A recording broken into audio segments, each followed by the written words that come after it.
udara segar, mencari suasana apa yang lain di sana tuh semuanya lama, yang baru itu di sini. Iya kan? 1 tahun kira-kira apa yang dirasakan?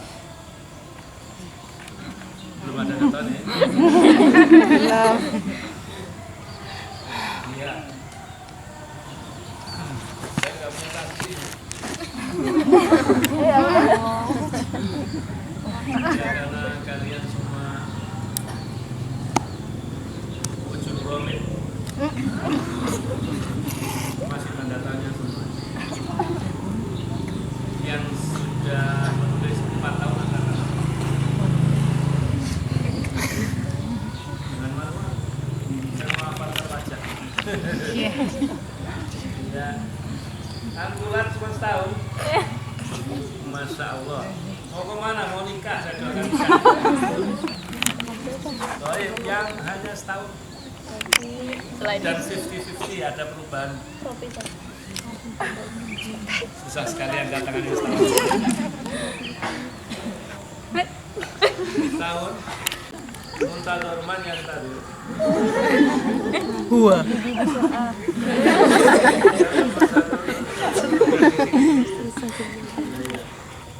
Boleh pulang kalau tujuannya untuk menikah. Iya, loh. Enggak, untuk dia aja. Ya, ada pertanyaan?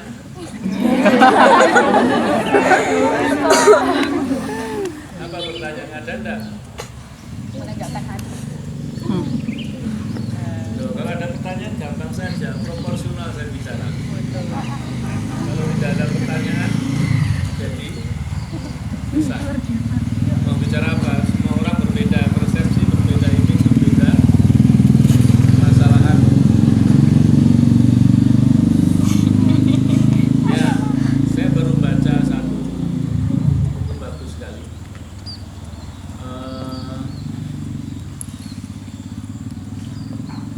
Fitrah based on education, jadi pendidikan berbasis fitrah.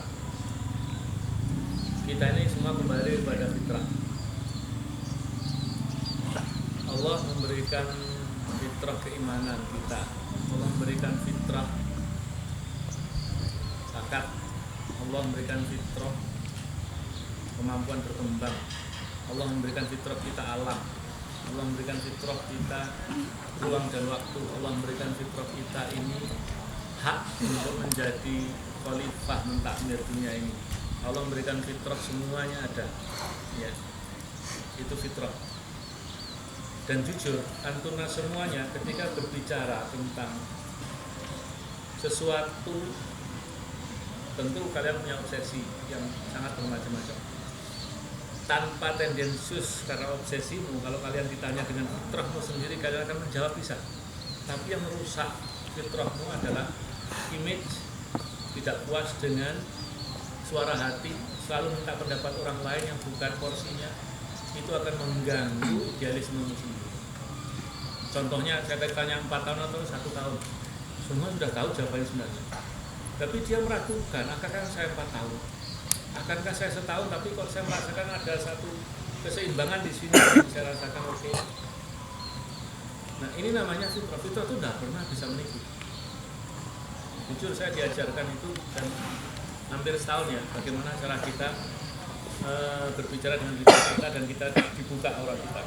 Itu bahasa yang susah, nanti tidak bisa jabarkan. Selama saya diajarkan oleh guru saya untuk bisa, nanti kalau sudah bisa begitu, bisa membaca keadaan, bukan hanya bisa melihat diri sendiri.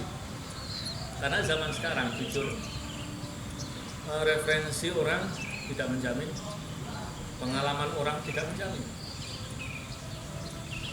Kita diberikan akal ya untuk menyeimbang, bukan untuk kita dewakan sebagai solusi maker atau apa akal, bukan. Oke, kita kembali ke orang-orang primitif yang hidup di hutan. Mereka jalan kemana saja, tidak pernah menggunakan kompas. Mereka hidup di mana saja, tidak pernah bergantung kepada ilmu pengetahuan. Jalan di hutan, oh kayaknya sana ada sumber air, hanya jalan aja. Ternyata betul. Saya pernah ngikuti orang Badui di Arab sana. beratus-ratus kilometer berjam-jam itu nggak ada kecuali padang pasir. Bukan malam, tapi siang hari. Dia lihat begini, oke, kita ke kanan, setengah jam, kita ke kiri. Nyampe di setiap tempat yang dia akan tempuh. Nggak ada, semua pasir, nggak ada namanya direction kita harus nggak ada bekas jalan itu nggak ada. Jadi kita jalan sampai 2 jam itu ketemu tempat. Kita jangan ke sana ada binatang buas. Kita ke sini. Kalau mau cari air, kira-kira sumbernya di sana. Semuanya itu betul kan orang yang hidup itu. Orang-orang yang hidup di hutan, terutama ya. Kadang-kadang penunjuk jalan kita kalau kita masuk ke hutan orang-orang yang di situ kan ya. Nah, mereka punya background yang pengetahuan. Mereka punya wawasan tentang alam dan hidup. Itulah dia menggunakan. Beda dengan naluri. Bolehlah dijabarkan naluri itu ekspresi daripada hati kalau antara akal dengan hati yang seimbang. Bolak-balik saya selalu bicara hal itu, mungkin kalian bosan. Wanita diberikan kekuatan di sini, ya, tapi pengendalinya itu penting. Ini walaupun sedikit. Jujur wanita kalau sudah dibilang tidak punya akal, karena memang tidak diberikan oleh Allah porsinya cukup. Karena kalau diberikan akal itu hanya laki-laki hanya 20%, tapi dia bisa jadi khalifah. 80% wanita ada di,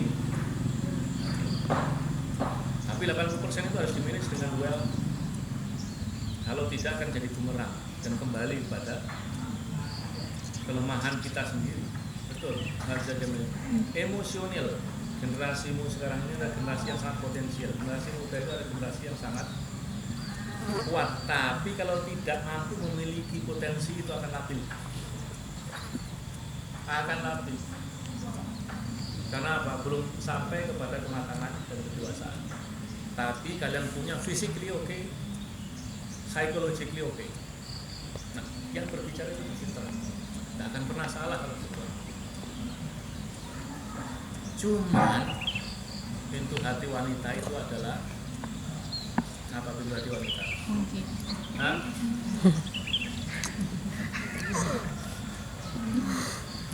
Apa pintu hati wanita yang paling ini? Kalau pepatah Indonesia dari mata turun ke hati ya, setelah melihat mesti jatuh cinta. Tapi bagi orang Arab tidak. Ada yang lebih cepat dari mata. Apa? Kuping. Wal udhunu ta'syifu ahyanan qabla al-'ain. Jadi kalian belum melihat tapi mendengar saja sudah imajinatif. Nah, sekarang anti itu juga begitu. Obsesimu tinggi, idealismu tinggi, tapi begitu mendengar kayaknya di UGM kuliah enak dong. Sudah terpancing. Saya kira berapa tahun di sini? 4 tahun. Mau melanjutkan kemana? 4. Telinga itu bagi wanita jauh lebih cepat daripada hati. Ketika dia ingin menjadi seorang yang idealis, mesti masih saja tanya, anti mau kemana? Apalagi ada alumni, nanti di mana? Di UGM ambil jurusan apa, politik atau apa? Gimana sih kuliah di UGM? Kalau enak, interested, oke, saya ke UGM. Nanti di UNER, di UNER seperti apa sih kuliah? Itu artinya pintu hati itu ada di. Ini bahaya sekali. Padahal you have something yang dinamakan Feeling. Tidak pernah bohong.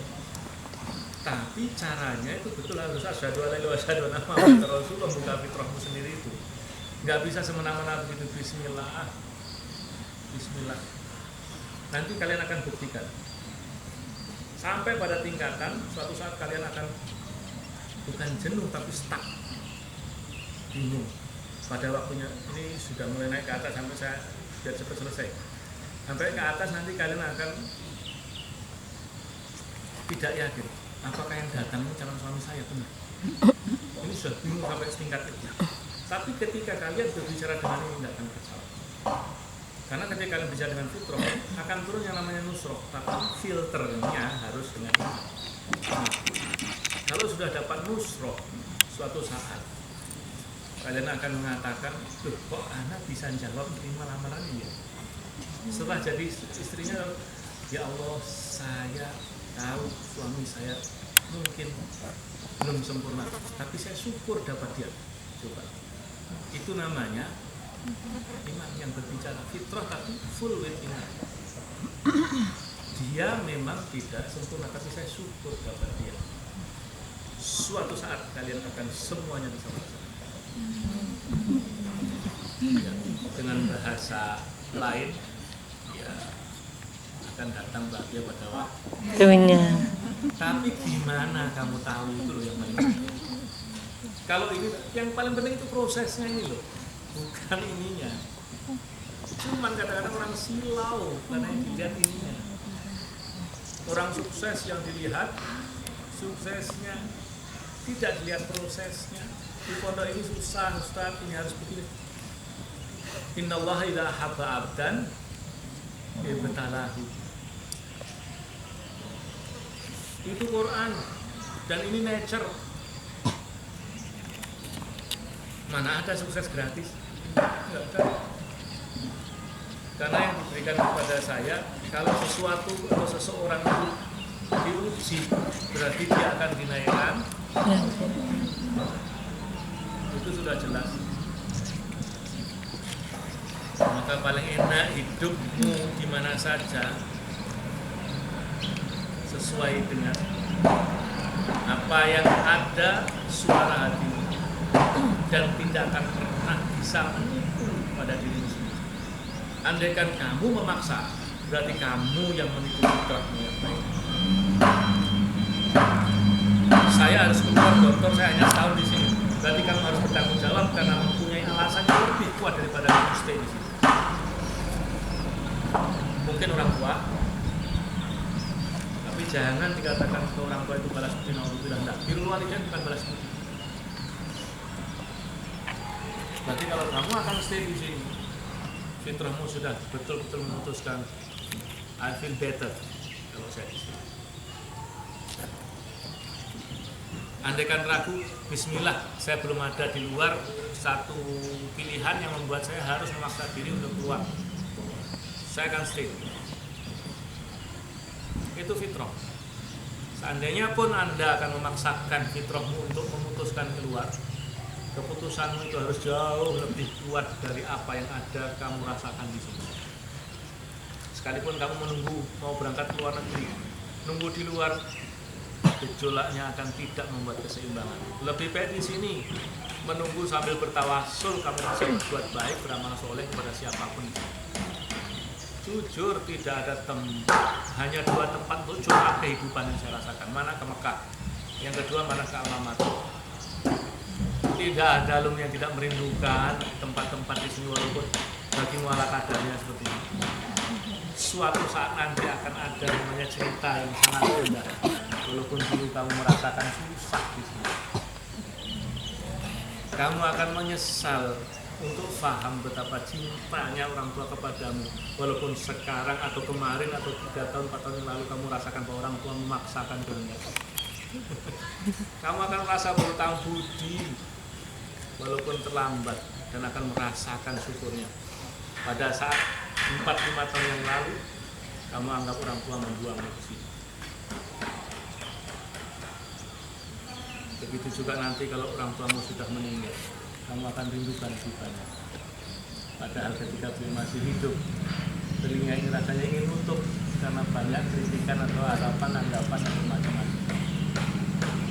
Orang tua yang pengetahuannya memang mungkin kita lebih banyak, tapi pengalaman batin beliau jauh lebih kuat daripada kita. Boleh ya, Ma, boleh. Tapi ingat, jangan terlalu over dan tinggi, sehingga Anda termasuk orang yang wala taqulahuma uffin. Wala taqulahuma uffin bukan kita tidak merespon panggilan orang tua kita. Wala taqulahuma uffin itu dalam bentuk apa saja yang membuat orang tua tidak nyaman. Apa saja. Sekalipun orang Ngawi ini diajak rekreasi ke Sarangan, malah kenapa nggak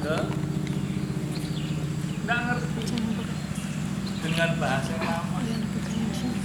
Ma, kok nggak cepet angkat telepon ke Mama sih itu ya? Enggak lah, Mas. masak buat ayahmu apa mah? Lagi bikin opor kesukaannya ayah. Ya Allah, enak banget kita di sini. Kecil sama tim bisa makan gak orang di rumah? Enggak. Padahal kamu mengungkapkan dengan apa adanya,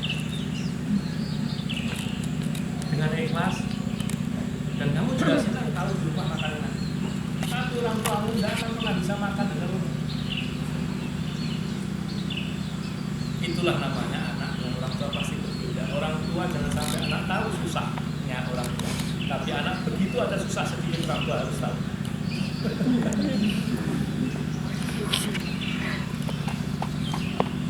Begitu orang tua berharap macam-macam, anak tidak merespon. Begitu anak telepon sekali assalamualaikum, ya ada apa besok ayah. Pernah nggak kalian merasakan? Tapi betapa susahnya orang tua ketika anak dipanggil dan nengok dan cepat jawab, sibuk dengan gadget. Apalagi kalau di kantor semuanya adalah gaptek yang sok kultur, pulang-pulang hidupnya. Alhamdulillah, kata Pengen Wahid, ini problem zaman.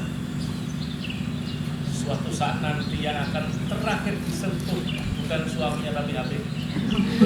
Bangun yang akan disentuh pertama kali bukan suaminya untuk mempersiapkan makan, minum apa semuanya tapi HP. Merasakan. Bangun, assalamualaikum nih, gimana sehat pagi ini? Udah bangun belum apa? Baru mulai gini-gini. Hati-hati pulang dulu hari ini. Ingin pesan sampai ya. Kalian itu lagi seneng-senengnya megang HP nanti. Pulang-pulang agak malu sedikit ya, bangun-bangun tangannya jangan begini. Langsung bangun orang tua, balik kita sholat jamaah kami, kalau enggak saya harus apa-apa. Ya, alhamdulillah. Any question?